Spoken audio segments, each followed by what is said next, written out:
இதனுடைய பொருள் பார்க்க போறோம். என்ன அப்படின்னா,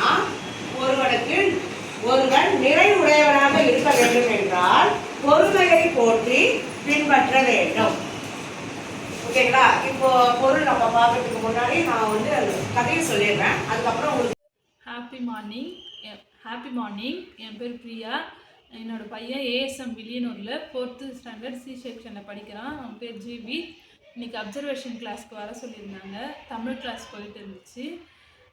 தமிழில் செய்யுள் பகுதியில் வந்து திருக்குறள் சொல்லி கொடுத்தாங்க. திருக்குறளாக சொல்லி கொடுக்காம அது ஒரு கதையாக சொல்லி கொடுத்து பசங்களுக்கு நல்லா புரியுற மாதிரி வச்சாங்க. அந்த கதையில் வந்து தாமஸ் ஆல்வா எடிசனை பற்றி சொன்னாங்க. அதை சொல்லும்போது நான் ஸ்கூல் படித்த மாதிரி எனக்கு அந்த ஞாபகம் வந்து நானும் ரொம்ப இன்ட்ரெஸ்டாக கவனிக்கிற மாதிரி இருந்துச்சு. ரொம்ப பசங்களுக்கு நல்லா ஆர்வமாக கவனித்து அவங்க புரிஞ்சுக்கிற அளவுக்கு லெசன் எடுத்தாங்க மேம். லெசன் முடிஞ்சதுக்கப்புறம் ரீட் கார்டுன்னு ஒன்று கொடுத்து அதை படிக்க சொல்லி பசங்க இன்னும் தமிழ் நல்லா ஃப்ளூயண்ட்டாக படிக்கிற அளவுக்கு கொண்டு வராங்க. இது ரொம்ப பெஸ்ட்டாக நல்லா இருக்குது. லெசனுமே இன்றைக்கி நல்லா பசங்களுக்கு புரிகிற மாதிரி நல்லா எடுத்தாங்க. Thank you ma'am.